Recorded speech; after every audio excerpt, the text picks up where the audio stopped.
समर्पित है। माननीय मुख्यमंत्री जी ने ये अनूठी पहल की है, क्योंकि जब किसान समृद्ध होता है तो प्रदेश समृद्ध होता है, और इसी भाव के साथ यह संपूर्ण वर्ष कृषकों के कल्याण के लिए समर्पित है। मंच पर हम पुनः माननीय मुख्यमंत्री जी का सम्मानीय अतिथिगणों का हृदय से स्वागत करते हैं। और जिस प्रकार से हम सभी को ज्ञात है कि वर्ष 2026 संपूर्ण मध्य प्रदेश में किसानों के कल्याण हेतु मनाया जा रहा है, और माननीय मुख्यमंत्री जी के मंशा अनुरूप ही इस कार्यशाला का आयोजन किया जा रहा है, जिससे सभी जनप्रतिनिधियों की सक्रिय सहभागिता बढ़ सके।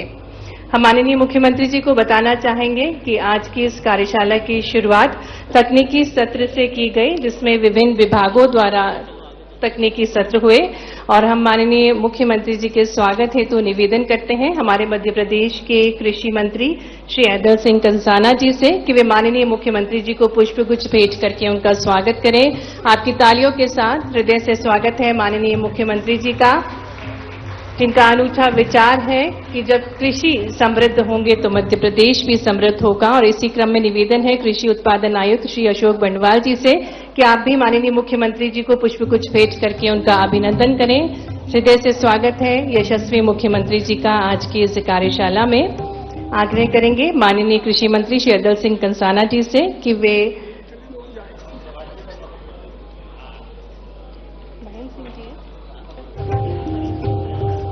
माननीय मुख्यमंत्री जी आदरणीय महेंद्र सिंह जी का स्वागत कर रहे हैं। जोरदार तालियों के साथ हार्दिक स्वागत है आदरणीय श्री महेंद्र सिंह जी का आज की इस कार्यशाला में। और अब हम निवेदन करते हैं आदरणीय सचिव श्री निशांत बड़बड़े जी से कि वे माननीय उप मुख्यमंत्री जी श्री जगदीश देवड़ा जी को पुष्पगुच्छ भेंट करके उनका मंच पर स्वागत करें। साथ ही में माननीय उप मुख्यमंत्री जी श्री राजेंद्र शुक्ला जी का भी पुष्पगुच्छ के साथ स्वागत करें। तो निरंतर तालियां बजती रहना चाहिए। समृद्ध मंच है आज, और इसी श्रृंखला में निवेदन करेंगे आदरणीय निशांत बड़बड़े जी से है कि आप श्री महेंद्र सिंह जी का भी मंच पर स्वागत करें। साथ ही में माननीय श्री जयपाल सिंह चावड़ा जी का भी मंच पर स्वागत करें। माननीय कृषि मंत्री श्री ऐदल सिंह कंसाना जी को पुष्पगुच्छ भेंट करके उनका स्वागत करें। माननीय मंत्री श्री कुंवर विजय शाह जी का भी मंच पर स्वागत करें। माननीय मंत्री श्री करण सिंह वर्मा जी का भी स्वागत करें, उनको पुष्पगुच्छ भेंट करके। माननीय मंत्री श्री तुलसीराम सिलावट जी का स्वागत करें। माननीय सहकारिता मंत्री श्री विश्वास सारंग जी का स्वागत करें। और मैं निवेदन करती हूं आदरणीय सचिव श्री जॉन किंसली जी से, साथ में सचिव मत्स्य स्वतंत्र कुमार सिंह जी से भी कि आप मंच पर पधारें और सम्मानीय मंत्रीगणों का स्वागत करें। आदरणीय मंत्री श्री गोविंद सिंह राजपूत जी का स्वागत करें। माननीय मंत्री श्री नागर सिंह चौहान जी का स्वागत करें। माननीय मंत्री श्री करण सिंह वर्मा जी का स्वागत करें। माननीय मंत्री श्री राकेश शुक्ला जी का स्वागत करें।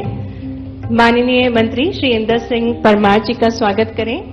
माननीय मंत्री श्री चैतन्य काश्यप जी का स्वागत करें।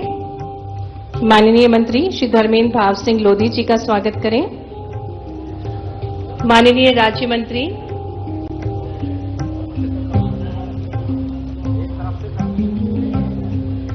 मंच पर हम हृदय से स्वागत करते हैं माननीय राज्य मंत्री जी श्रीमती कृष्णा गौड़ जी का, साथ ही में माननीय राज्य मंत्री श्री गौतम टेटवाल जी का, माननीय राज्य मंत्री श्री दिलीप जायसवाल जी का, माननीय राज्य मंत्री श्री नारायण सिंह पवार जी का, माननीय राज्य मंत्री श्री लखन पटेल जी का, माननीय राज्य मंत्री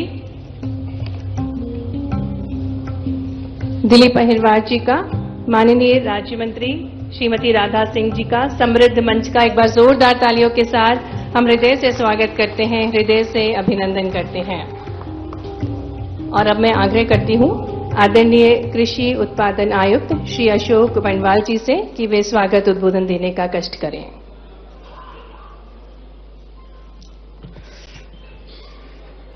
परम सम्माननीय मुख्यमंत्री जी मध्य प्रदेश सम्माननीय श्री मोहन यादव जी, मंत्रिमंडल के सभी सम्माननीय सदस्यगण, सम्माननीय दोनों उप मुख्यमंत्री द्वय, सम्माननीय श्री महेंद्र सिंह जी, सम्माननीय श्री जयपाल सिंह चावड़ा जी, सभी सम्मानीय विधायकगण, सभी सम्मानीय जनप्रतिनिधिगण, पूरे प्रदेश से आए किसान भाई और कृषि और उनसे संबद्ध सभी विभागों के सभी अधिकारीगण,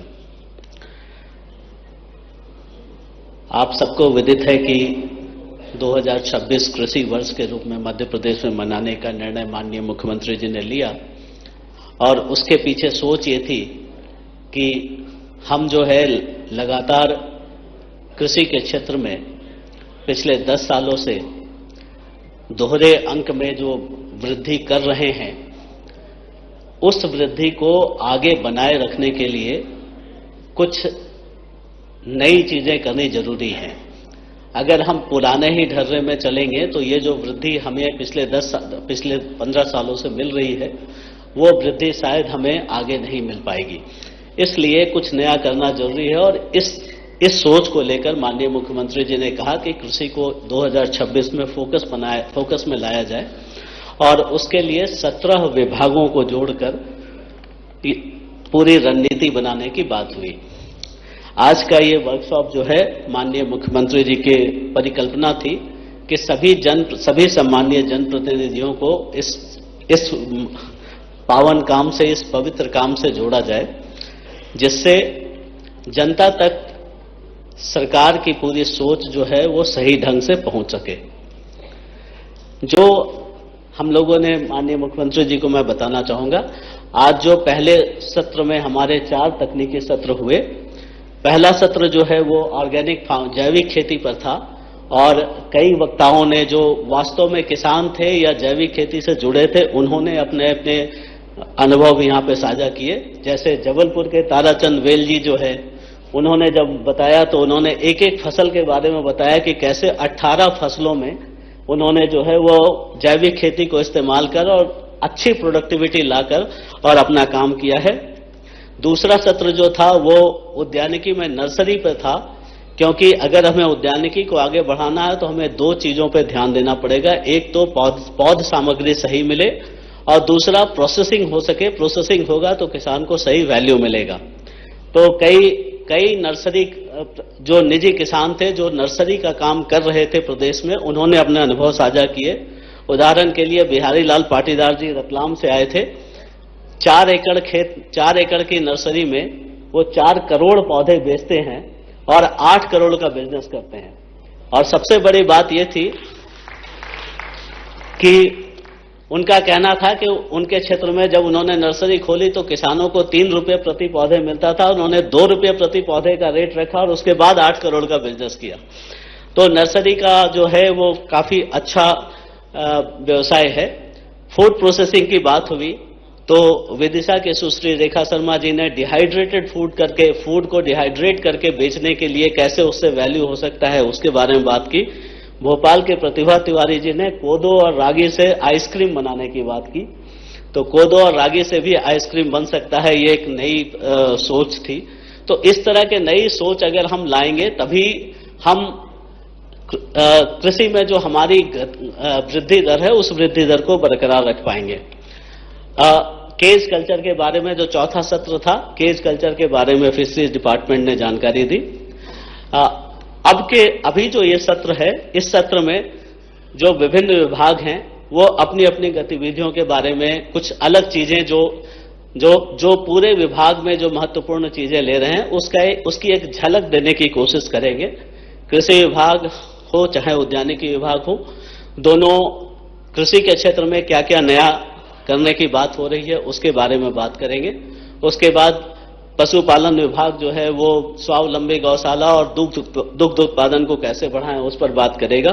फिशरीज जो है मत्स्य पालन विभाग अपनी गतिविधियां बताएंगे। उसके अलावा सहकारिता विभाग, राजस्व विभाग, ऊर्जा विभाग, एमएसएमई यानी सूक्ष्म मध्यम उद्योग, खादी और ग्रामोद्योग विभाग, संस्कृति विभाग, जल संसाधन विभाग, नौकरणीय ऊर्जा विभाग, पर्यटन विभाग और खाद्य विभाग, ये सारे विभाग जो हैं वो बहुत ही संक्षिप्त में केवल आपको ये फ्लेवर देने की कोशिश करेंगे कि विभागों की अपनी रणनीति क्या है और इनके बारे में जो भी चीज बताया जाएगा वो ऑलरेडी आपके फोल्डर में रहेगा और हम लोग अपने वेबसाइट पे भी इन सारी चीजों को डाल देंगे, जिससे आप लोगों की भी जानकारी, सभी सम्मानीय जनप्रतिनिधियों की जानकारी में रहे कि इस वर्ष विभागों ने सरकार ने क्या क्या काम लाने का सोचा है कृषि के क्षेत्र में और किस तरीके से हम किसानों को इसका सबसे बेहतर लाभ दे सकते हैं।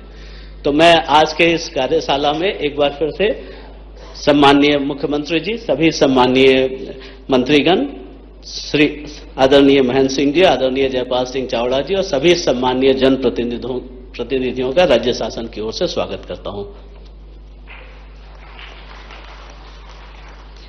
धन्यवाद माननीय। किसानों के कल्याण के लिए प्रदेश सरकार द्वारा बहुआयामी प्रयास किए जा रहे हैं और अब कृषि एवं संबंधित विभागों का प्रस्तुतिकरण अब हम शुरू करने जा रहे हैं माननीय मुख्यमंत्री जी की आज्ञा से। तो सबसे पहले कृषि विभाग से मैं निवेदन करूंगी सचिव महोदय जी निशांत बरबड़े जी से कि वे प्रस्तुतिकरण देने का कष्ट करें।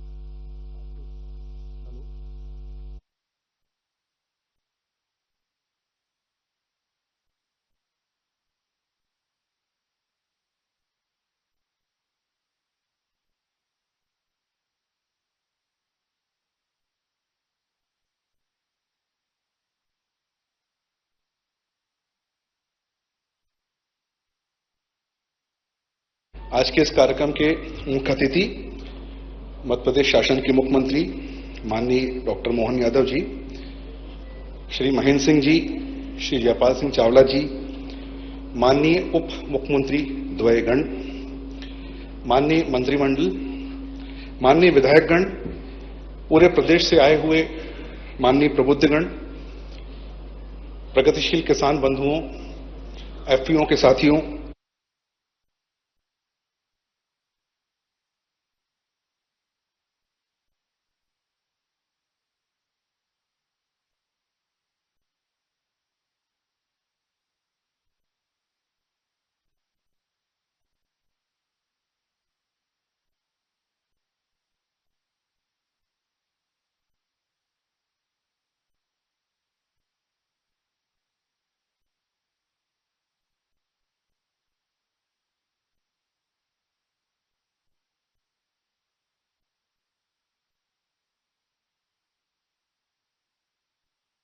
दो शब्द कहना चाहूंगा।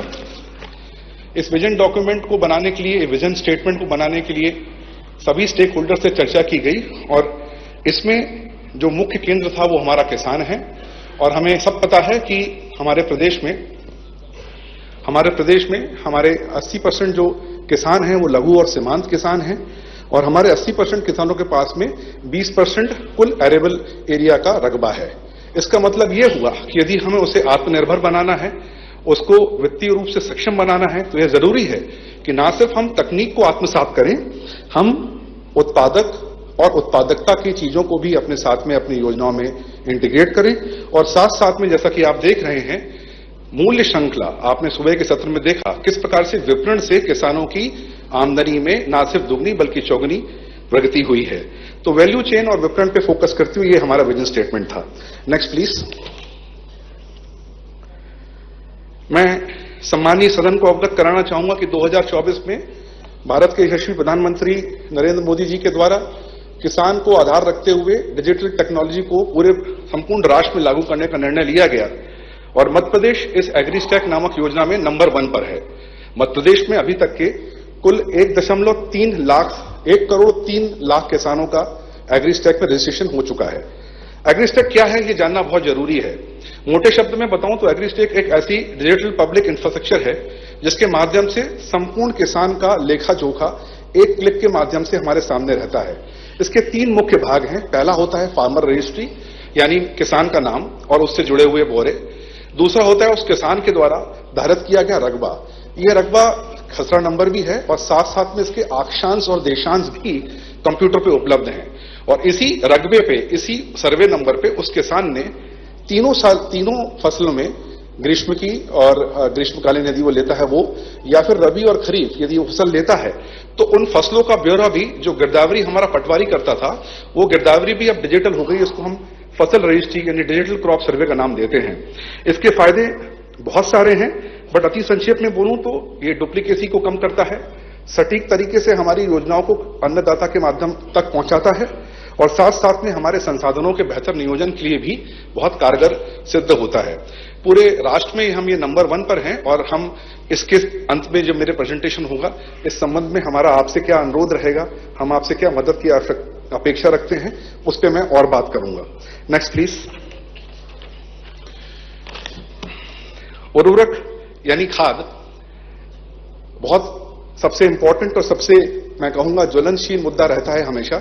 मुझे बताते हुए बेहद संतुष्टि है कि पिछले रबी में हमारे आवास पे जो हमको खाद प्राप्त हुआ था, हमने गत वर्ष की तुलना में न सिर्फ उतना खाद प्राप्त किया, बल्कि उससे थोड़ा सा और अधिक हमें मिला, और हमने उसका सुगमतापूर्वक वितरण भी कराया। लेकिन मैं इस स्लाइड पे बात करूं कि हम खाद डिस्ट्रीब्यूशन को लेके, ई विकास को लेके क्या काम कर रहे हैं, उसके पहले बस 30 सेकंड में आपको ये स्लाइड दिखाना चाहूंगा। Please go to the link, slide link please. इसको एनलार्ज करिए प्लीज। ये स्लाइड मैं सिर्फ इसलिए दिखाना चाह रहा हूं यहां पर, ताकि संपूर्ण सदन को यह मैं अवगत कराना चाहता हूं कि खाद की कभी भी किसी भी समय पे प्रदेश में कोई कमी नहीं है, और किसी भी प्रकार की कोई संकट की स्थिति खाद के मामले में बिल्कुल भी नहीं है। आप देख सकते हैं भारत सरकार के पास में यूरिया के 60 लाख मीट्रिक टन, डीएपी के 25 लाख मीट्रिक टन और एनपीके के 55 लाख मीट्रिक टन का संधारण उनके पास में है। और हमको गत वर्ष की तुलना में खरीफ में जो हमको मिलना चाहिए था, लगभग 4.5 लाख मीट्रिक टन यूरिया आज हमारे जेब में है। इसी प्रकार से लगभग 2 लाख मीट्रिक टन डीएपी हमारे पास में है, और इसी प्रकार से लगभग 4 लाख मीट्रिक टन हमारे पास में एनपीके भी उपलब्ध है। मैंने ये स्लाइड को यहां पर सिर्फ इसलिए बताने के लिए लगाया है कि खाद का कहीं से कहीं तक कोई संकट नहीं है। हमें आने वाले समय, अर्थात मार्च का बचा हुआ समय और अप्रैल का पूरा बचे हुए समय में जो रेल मूवमेंट्स होना चाहिए थे, उसके इंडेंट्स ऑलरेडी प्लान करके मोशन में है। तो ये एक इंपॉर्टेंट बात था। पीछे जाएंगे प्लीज। मैं इस पूरे प्रोसेस को आपको समझाऊं, इससे बेहतर होगा कि मैं 2 मिनट में इस पूरे प्रोसेस की एक 1.5 मिनट की एक वीडियो है, उसका मैं आप लोग का अवलोकन कराना चाहूंगा। Play the movie please.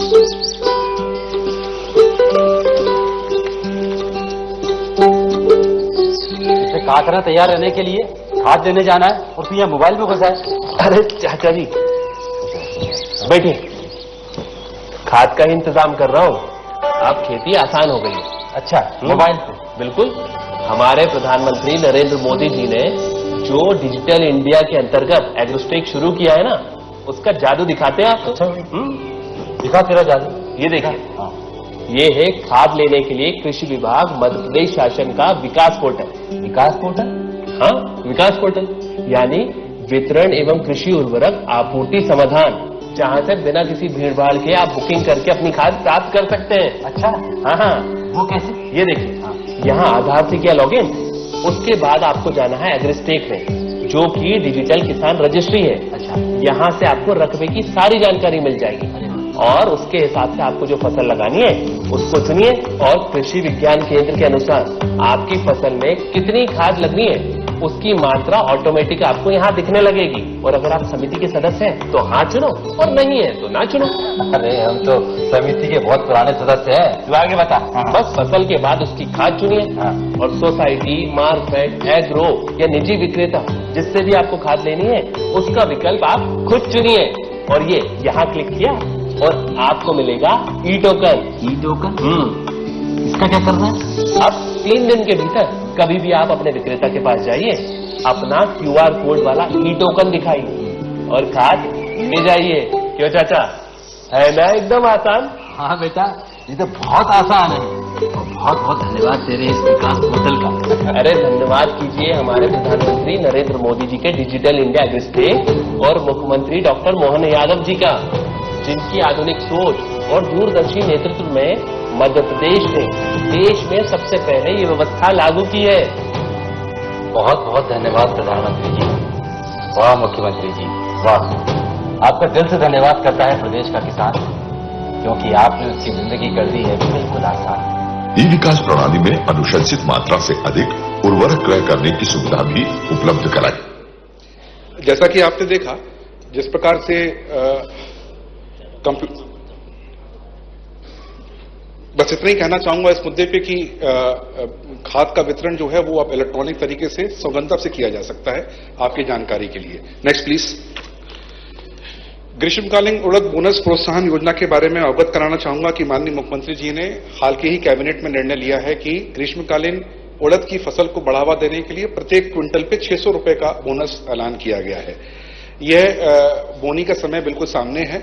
गेहूं की कटाई जहां पर अर्ली सोइंग हुई थी वहां पर ऑलरेडी होने लगी है। मैं अनुरोध करूंगा कि इसमें हम अधिकाधिक हमारे किसानों को ग्रीष्मकालीन उड़द बोने के लिए प्रेरित करें। अगला प्लीज। जैसा कि आप सब जानते हैं फसल कटाई बिल्कुल सामने खड़ी हुई है, गेहूं की फसल तैयार है। इसमें मैं आप लोग को अवगत कराना चाहूंगा कि माननीय मुख्यमंत्री जी की अभिकल्पना ये है कि जो प्रत्येक विधानसभा क्षेत्र हैं उन विधानसभा क्षेत्र में कम से कम एक और आने वाले 3 सालों में हर विधानसभा में एक से अधिक हम सीएससी, जिसका आप उन्होंने नाम सरलीकरण करके इसको कृषि यंत्रों की किराए की दुकान के रूप में फैलाने का एक निर्णय लिया है। इसका मतलब यह हुआ कि प्रत्येक विधानसभा में हमारे पास में फसल काटने के लिए इन सिटू, मतलब खेत के अंदर ही जो काम होना चाहिए, उसके लिए किसान को कृषि यंत्र सहजता से, सुलभता से उपलब्ध हो, चाहे वो हैप्पी सीडर हो, चाहे वो बायोचारकोल की बात हो रही हो, चाहे वो स्ट्रॉ मैन्यूर की बात हो रही हो। इसी प्रकार से जो दूसरा भाग आप देख रहे हैं एक्स2 प्रबंधन का, इसका अभिप्राय यह है कि फसल के जो आपका फसल के जो अपशिष्ट होते हैं उन अपशिष्टों को हम किसी अन्य प्रकार की ऊर्जा स्रोतों में भी उपयोग कर सकते हैं और साथ साथ में उसके अनेक अन्य प्रकार के उपयोग जैसे पेपर, गत्ता, लकड़ी, फर्नीचर, पैकेजिंग वगैरह में भी किया जा सकता है, जिसके लिए पृथक से विभाग के द्वारा योजनाएं चलाई जा रही हैं। ये आपके जानकारी के लिए। साथ साथ में इसमें एक इंपॉर्टेंट पॉइंट जो बताना मैं चाहूंगा वो ये कि अभी जो मुख्यमंत्री जी के निर्देशानुसार हम पशुपालन विभाग के साथ में प्रदेश की 2400 गौशालाएं जो हैं उन गौशालाओं में प्रत्येक गौशाला में हम एक शाफ्ट कटर, एक ट्रॉली और साथ ही साथ में एक स्ट्रॉ रीपर को देने की बात कर रहे हैं, जिससे एक तरफ ना सिर्फ नरवाई प्रबंधन अच्छे से हो सके, दूसरी तरफ गौशाला में गौ माता के लिए भूसा बनाने वाला कार्य भी सहजता से हो सके। तो ये इंटीग्रेशन करवाने वाला कार्य भी इस कृषि वर्ष में प्रमुखता से लिया जा रहा है। Next please. अति संक्षेप में माननीय विधायकगण, माननीय प्रबोधन से जो अपेक्षाएं हैं, सर्वप्रथम एग्रीस्टैक का सर्वव्यापीकरण, ई विकास, इन दोनों मुद्दों पे आपसे बात हो गई है। उड़द फसल के प्रोत्साहन करने के लिए क्षेत्र के किसानों को प्रोत्साहित करना, नारवाई प्रबंधन करने के लिए आपके अपने क्षेत्र में जो गौशालाएं हैं उनके साथ में, और किसानों को अपने खेत से फसल कटाई के बाद में जो अवशेष बचते हैं उनसे भी वो पैसा कमा सकते हैं। इसके लिए विभाग की योजनाओं में अभिसरण करवाने का अनुरोध रहेगा। प्राकृतिक खेती पे प्रथम सत्र में आपने पूरा का पूरा सेमिनार देखा। एपीसी साहब ने आपको अवगत कराया कि किस प्रकार से प्राकृतिक खेती के विपणन करने से किसान की आय में वृद्धि हुई है। इस योजना में आपका सहयोग वांछनीय रहेगा। अगला लेंगे प्लीज। सरकार की वृंदावन ग्राम योजना, प्रत्येक विधानसभा क्षेत्र में कम से कम एक वृंदावन ग्राम ऑलरेडी आप लोगों ने चयन किया हुआ है। अभिसरण करते हुए इसी वृंदावन ग्राम को आदर्श कृषि ग्राम बनाने के लिए आप लोगों से विभाग अनुरोध करेगा। तमाम तरह की योजनाओं का इंटीग्रेशन करवाने के लिए जिला पंचायत एवं कलेक्टर साहिबान को ऑलरेडी पत्र जा चुका है। इसके संबंध में हम और भी बैकवर्ड फॉरवर्ड लिंकेजेस से आपको समय समय पर अवगत कराएंगे। जो छठवां पॉइंट है मैं एम्फेसिस करना चाहूंगा, एक स्वस्थ प्रतिस्पर्धा माननीय मुख्यमंत्री जी के परिकल्पना में है कि प्रत्येक विधायक गण से हम उम्मीद करते हैं कि वे अपने अपने विधानसभा में एग्रीस्टैक को अपनाने वाला, आधुनिक तकनीक को अपनाने वाला, पराली जलाने की घटनाओं को कम करने वाला ऐसे गांव और व्यक्ति विशेष को यदि वो सम्मानित करेंगे विधायक ट्रॉफी के रूप में, विधायक पुरस्कार के रूप में, या सर्वाधिक दुग्ध उत्पादन करने वाले पशुधन का सम्मान और उस किसान का सम्मान यदि होगा तो इसको देखा देखी और अन्य जगह भी इस प्रकार की अच्छी बातों का रिप्लिकेशन होगा। तो ये विधायक ट्रॉफी आपके अपने क्षेत्र में करने का अनुरोध रहेगा। कृषि वर्ष का विधानसभा वार्षिक योजना अभी आपको अन्य विभागों के में भी आपको मालूम चलेगा। मुख्यमंत्री जी के निर्देशानुसार प्रत्येक महीने में 2 बड़े कार्यक्रम और 4 छोटे कार्यक्रम कृषि या कृषि संबद्ध विभागों के पूरे प्रदेश में हो रहे हैं। इसके साथ साथ में अन्य आपके स्थिति, आपके क्षेत्र में क्या किया जा सकता है, एक बार लिंक क्लिक करेंगे प्लीज। Okay, leave it. कृषि लोकोत्सव, सर पीछे जाइए प्लीज। ये सारा प्रेजेंटेशन आपके पेन ड्राइव में भी है और आपके फोल्डर में भी है, आप देख सकते हैं। इसी प्रकार से कृषि अभियंत्रीकरण की मैंने बात करी आपसे। एक किसान कॉल सेंटर 1008 हम लोगों ने इसको प्रारंभ किया है, इसका सर्वव्यापीकरण करने का आपसे अनुरोध है। पेन ड्राइव के बारे में मैंने आपसे चर्चा करी ली है। इस पेन ड्राइव में आपको तमाम ना सिर्फ सामग्री मिलेगी, कॉन्टैक्ट नंबर्स मिलेंगे, इन्फॉर्मेशन मिलेगी, आप हमें रीच आउट कर सकते हैं। और हम पूरे प्रदेश में जिलों में एक स्वस्थ प्रतिस्पर्धा जिलों के बीच में भी प्रारंभ कर रहे हैं 1 अप्रैल से। इस प्रतिस्पर्धा में प्रथम 3 जिले, प्रथम अलग अलग आयाम में काम करने वाले जिलों का भी हम मूल्यांकन करेंगे कंप्यूटर सिस्टम के माध्यम से। इसका भी व्यापक प्रचार प्रसार करने का आप सभी लोगों से आग्रह रहेगा। कृषि के बहुत सारे अन्य मुद्दे भी हैं, बट समय अभाव में मैं उसको आज यहां टच नहीं कर रहा हूं। मुझे आशा ही नहीं, विश्वास है कि आप और हम मिलके कृषि वर्ष का जो सपना माननीय मुख्यमंत्री जी ने देखा है, उसको हम न सिर्फ स्वप्न रहेगा, उसको हम धरातल पर उतार पाएंगे। बहुत बहुत धन्यवाद।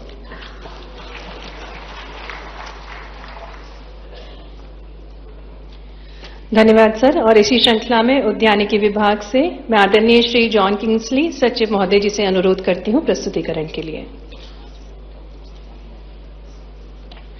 नमस्कार सर।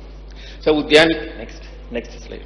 उद्यानिकी जो आज की तारीख में जो हमारा क्षेत्रफल है, उस क्षेत्रफल में 10% जो क्षेत्रफल आज उद्यानिकी फसलों में है, उसमें उसको वृद्धि करवा के 20% करवाने का जो लक्ष्य रखा है अगले 5 वर्षों में। क्योंकि जो किसान की आय का वृद्धि करने में उद्यानिकी फसलों का जो खेती है बहुत महत्वपूर्ण काम करती हैं। और उद्यानिकी फसलों को हम 5 घटक में हम उसको वर्गीकृत कर सकते हैं। नेक्स्ट, फल में जो पुराना खेती है, उसके अलावा जो हाई डेंसिटी और अल्ट्रा हाई डेंसिटी फार्मिंग के माध्यम से जो नया जो ड्रैगन फ्रूट है, स्ट्रॉबेरी है, अमरूद है और अवोकाडो है, और ऐसे खेती से किसान का आय में कई गुना वृद्धि हो सकता है। और बहुत लोग ये सब यहाँ मध्य प्रदेश में भी कुछ जो प्रोग्रेसिव किसान आज की तारीख में भी कर रहे हैं, और इसको आगे बढ़ाने का विभाग का एक लक्ष्य रखा हुआ है। Next please. जो सब्जियां हैं, जो सब्जियों में जो ब्रोकोली और कलर कैप्सिकम है और खीरा है, और जिसपे ज्यादा जो किसान को फायदा मिलेगा और जो न्यूट्रिशन वैल्यू ज्यादा और कॉस्ट भी जो मूल्य भी ज्यादा होंगे, ऐसे सब्जियों को भी विकसित करवाने का प्लान रखा है। Next please back. वो मसाला है, मसालों में भी जो उद्यानिकी विभाग जो काम करते हैं, मिर्ची हो, धनिया, लहसुन और हल्दी है, इस पे भी जो किसान को मोटिवेट करने के हमारा विभाग ने लक्ष्य रखा है इसको आगे बढ़ाने का। नेक्स्ट, और पुष्प, क्योंकि ये एक बहुत अच्छा जो आमदनी देने का एक बहुत अच्छा पुष्प के माध्यम से आज की तारीख में ये क्लस्टर भी गुना में एक टच रोज का क्लस्टर बना है। और ऐसे ही जो बहुत सारा एरिया में जो आज की तारीख में जो पुष्प का खेती हो रहे हैं, और माननीय मुख्यमंत्री जी ने ये भी निर्देश दिए हैं जहां जहां जो धार्मिक स्थल हैं, धार्मिक स्थल के आसपास पुष्प का खेती करके उसको वहां का किसान का भी आय बढ़ाने में इसको करने का निर्णय लिया है। और इसको अपने अपना क्षेत्र में भी करवाएंगे तो इससे अच्छा आमदनी मिलते हैं। नेक्स्ट, और 5वां है जिसमें जो सुगंधित फसलों, और क्योंकि इन सब एक घटक में जो खेती का अप्रोच ही अलग अलग है, तो इसलिए इसको अलग अलग तरीके से देख के करवाना बहुत आवश्यक है, तभी वो जो आय में वृद्धि होंगे। Next please.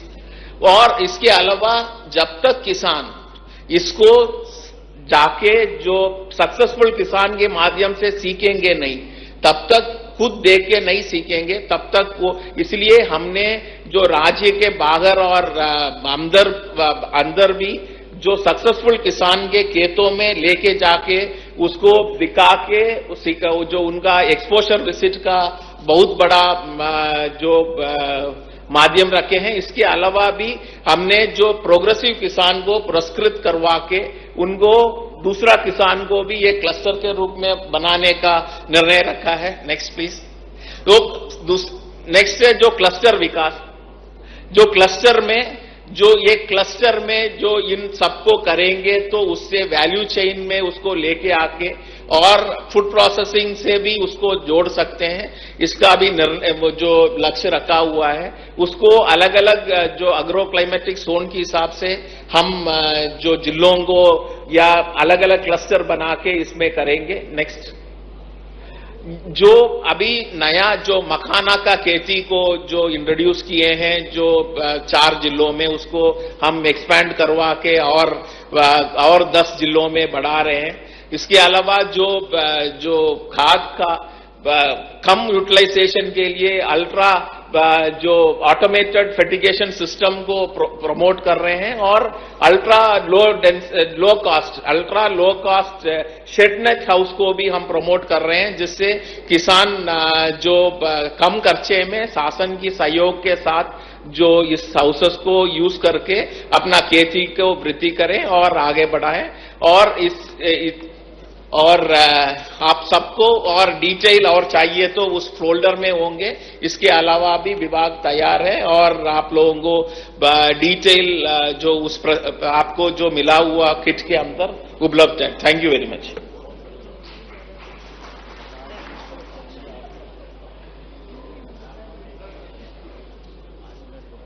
धन्यवाद सर। और अब हम मंच पर आमंत्रित करते हैं आदरणीय प्रमुख सचिव उमाकांत उमराव जी को पशुपालन एवं डेयरी विभाग से।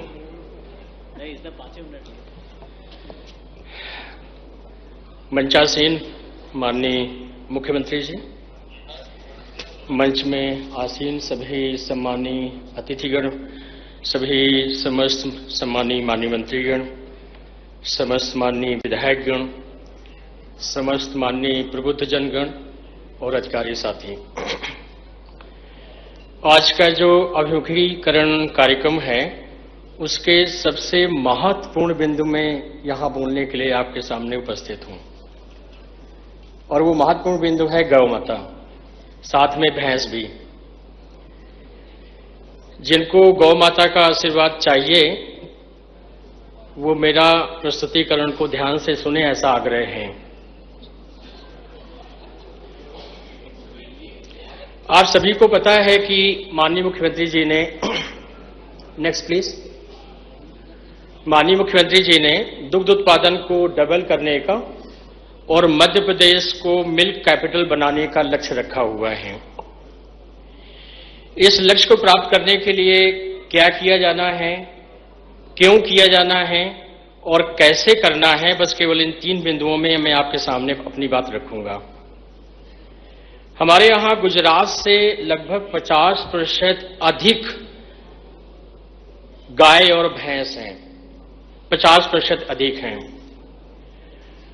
वहां पर एक दिन में प्रत्येक दिन में 2,41,00,000 लीटर दूध दुग्ध समितियों के माध्यम से कलेक्ट किया जाता है। 2,41,00,000। हम लोग कलेक्ट करते हैं 10 लाख।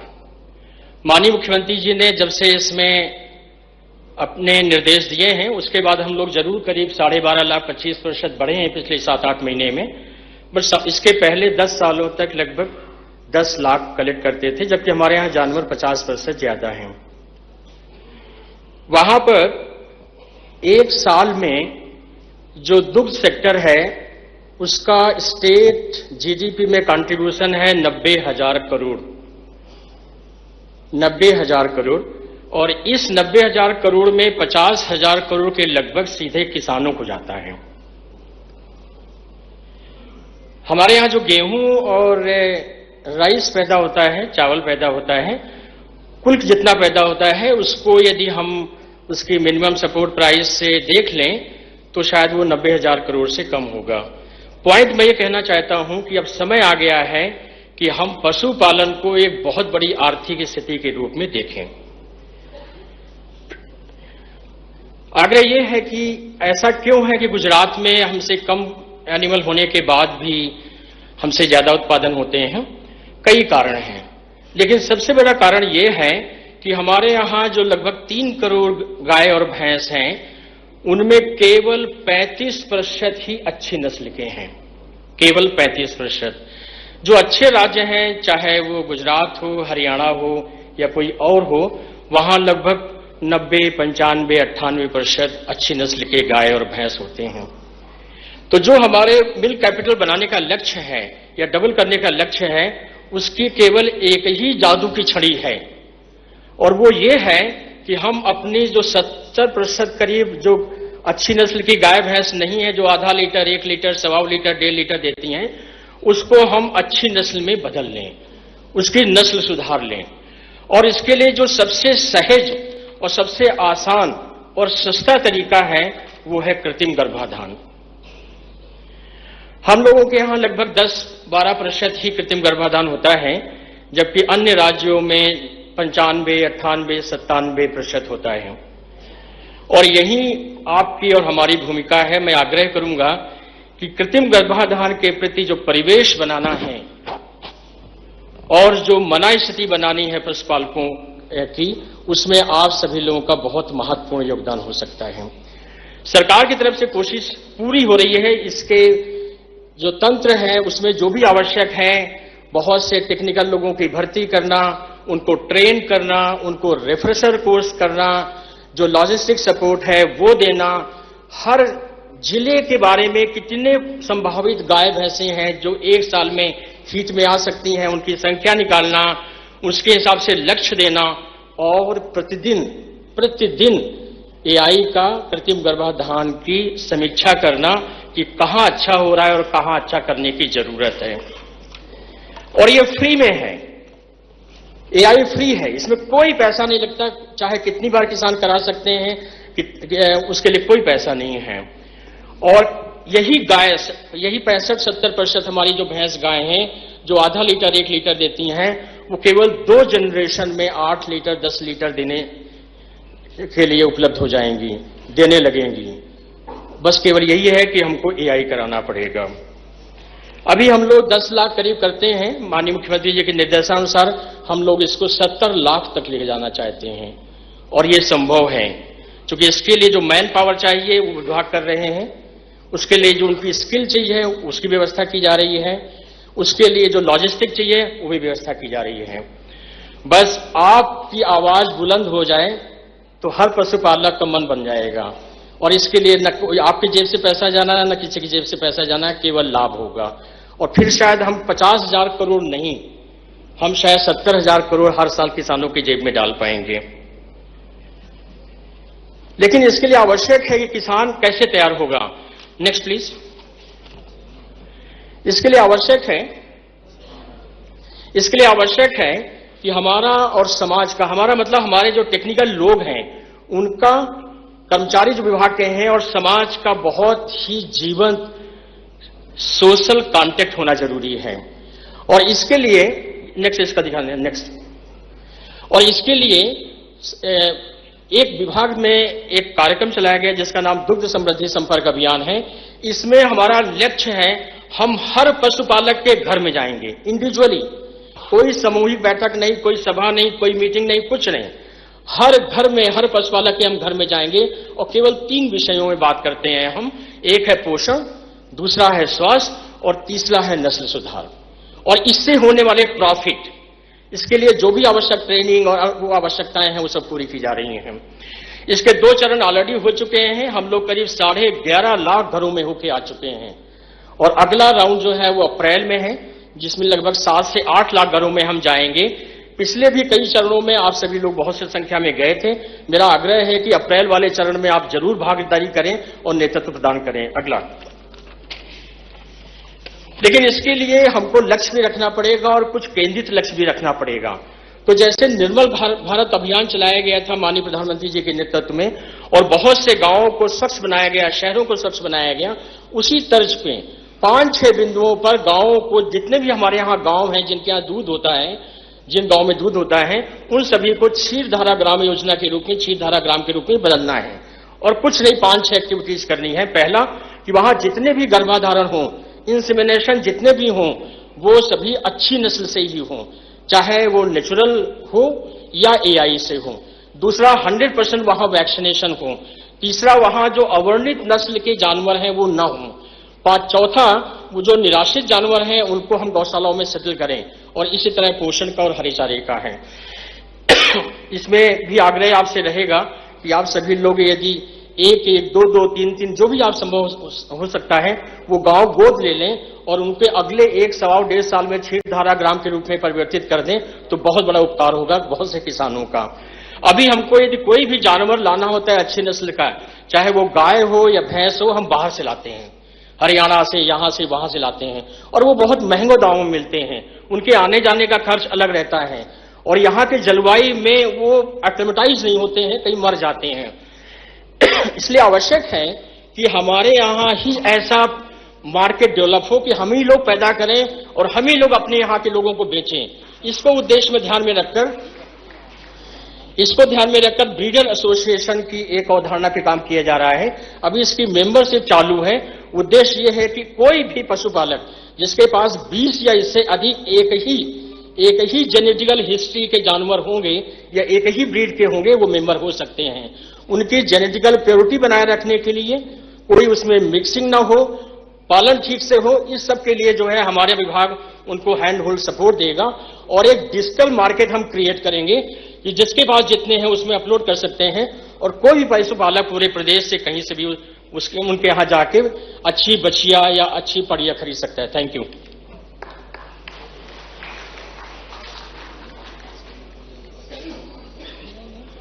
धन्यवाद सर।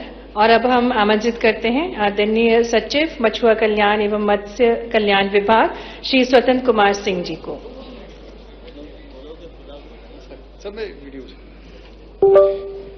माननीय मुख्यमंत्री जी, माननीय मंत्रीगण, माननीय विधायकगण, सभी जनप्रतिनिधिगण, कृपया करके प्रेजेंटेशन लगा दें जल्दी से। ठीक। सबसे हाईलाइट में बताना चाहूंगा, ज्यादा समय न लेते हुए, माननीय मुख्यमंत्री जी के निर्देशन में हमारे यहाँ एकीकृत मध्य प्रदेश मत्स्य उद्योग नीति का लागू की गई है पूरे प्रदेश भर में, जिसमें खास तौर पे हम लोगों ने केज कल्चर का लिया हुआ है। एक छोटी शॉर्ट फिल्म के थ्रू मैं बताना चाहूंगा। शॉर्ट फिल्म लगा दें। मध्य प्रदेश मत्स्य उद्योग नीति 2026। मध्य प्रदेश भारत का हृदय प्रदेश, विशाल जल संसाधनों और समृद्ध जैव विविधता से परिपूर्ण है। राज्य के जलाशयों और जलक्षेत्रों के सतत उपयोग के लिए मध्य प्रदेश मत्स्य उद्योग नीति 2026 एक नई दिशा प्रदान करती है। इस नीति का उद्देश्य आधुनिक तकनीक के माध्यम से मत्स्य उत्पादन को बढ़ाना, निवेश को प्रोत्साहित करना और ग्रामीण क्षेत्रों में रोजगार के नए अवसर सृजित करना है। नीति के अंतर्गत केज कल्चर आधारित मत्स्य पालन, aquaculture, aquaponics, hydroponics, fish cum duck, fish cum agri और फिशकम हॉर्टिकल्चर जैसे आधुनिक मॉडल को बढ़ावा दिया जाएगा। जलाशयों के समग्र उपयोग को बढ़ावा देने के लिए मत्स्य आधारित इको टूरिज्म जैसे floating cottage, boating, fishing tourism और प्रकृति आधारित पर्यटन गतिविधियों को भी प्रोत्साहित किया जाएगा। प्रधानमंत्री मत्स्य संपदा योजना, फिशरीज इंफ्रास्ट्रक्चर डेवलपमेंट फंड तथा राज्य सरकार की विभिन्न योजनाओं के माध्यम से निवेशकों और उद्यमियों को व्यापक प्रोत्साहन प्रदान किया जाएगा। यह नीति माननीय प्रधानमंत्री जी के आत्मनिर्भर भारत और ब्लू इकोनॉमी के विजन तथा माननीय मुख्यमंत्री जी के समृद्ध मध्य प्रदेश के संकल्प को साकार करने की दिशा में एक महत्वपूर्ण कदम है। राज्य का लक्ष्य है कि अगले 3 वर्षों में 1 लाख केज स्थापित कर मत्स्य उत्पादन राज्यों में स्थापित किया जाए। मध्य प्रदेश मत्स्य उद्योग नीति 2026 सतत विकास, समृद्ध मत्स्य क्षेत्र और सशक्त ग्रामीण अर्थव्यवस्था की दिशा में एक मजबूत संकल्प। मैं बताना चाहूंगा कि इस तरीके की नीति देश में पहली बार मध्य प्रदेश में लागू की गई है माननीय मुख्यमंत्री जी के पूरे निर्देशन में। इसका लक्ष्य है कि अगले 3 साल में हम दुगना प्रोडक्शन करना चाहते हैं मत्स्य विकास का, और उसमें सारी चीज, नेक्स्ट स्लाइड ले ले, जो राज्य सरकार के द्वारा दी जा रही सुविधाएं ये इस स्लाइड में है। आप लोगों के पास में इसकी सॉफ्ट कॉपी भी है, हार्ड कॉपी भी है। नेक्स्ट ले ले। इसमें मछुआ समुदाय, मैं सभी से अनुरोध करूंगा कि ज्यादा से ज्यादा मछुआ समुदाय के लोग, और अगर कोई यंग एंटरप्रेन्योर आना चाहते हैं, निवेश करना चाहते हैं, उन्हें भी जोड़ सकते हैं। डिटेल में सारी चीजें वेबसाइट में दी हुई हैं, कृपया करके उसको, पहले की सत्र में भी मैंने बताया था, वही चीज मैं आपको दोबारा दोहराना चाहूंगा कि वेबसाइट में लॉगिन करके जो जलाशय हैं जो इसमें पात्र बनते हैं और खासतौर पर जो जो प्रावधान है वो सारी अंकित है। नेक्स्ट ले लें। ये सारी चीजें हैं, साल भर की हमारी गतिविधियां इसमें अंकित है, प्रदेश भर में हम लोग करना चाहते हैं। नेक्स्ट ले लें। ये सारे संपर्क और ना सारी नोडल अधिकारियों की सूची भी ना उसमें हम लोगों ने वेबसाइट में दी हुई। नेक्स्ट ले लें। Thank you so much.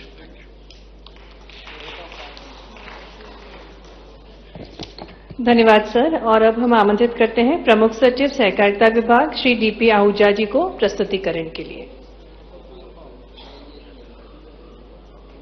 Next ले लेंगे। सर, सहकारिता विभाग जो है वो संपूर्ण कृषि में आदान व्यवस्था और खाद की व्यवस्था जो है वो बैकएंड पे करता है।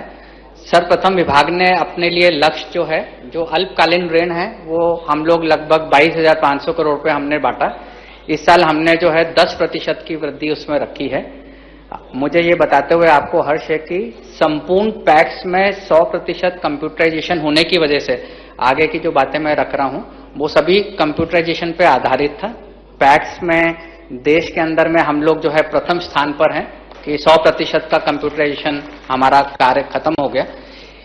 इसी वजह से सर अपन ने जो किसान क्रेडिट कार्ड है सर पूरे प्रदेश में जो है लगभग 71 लाख लोगों को हमने, जो प्रदेश में 71 लाख केसीसी कार्ड हैं जिसमें से 43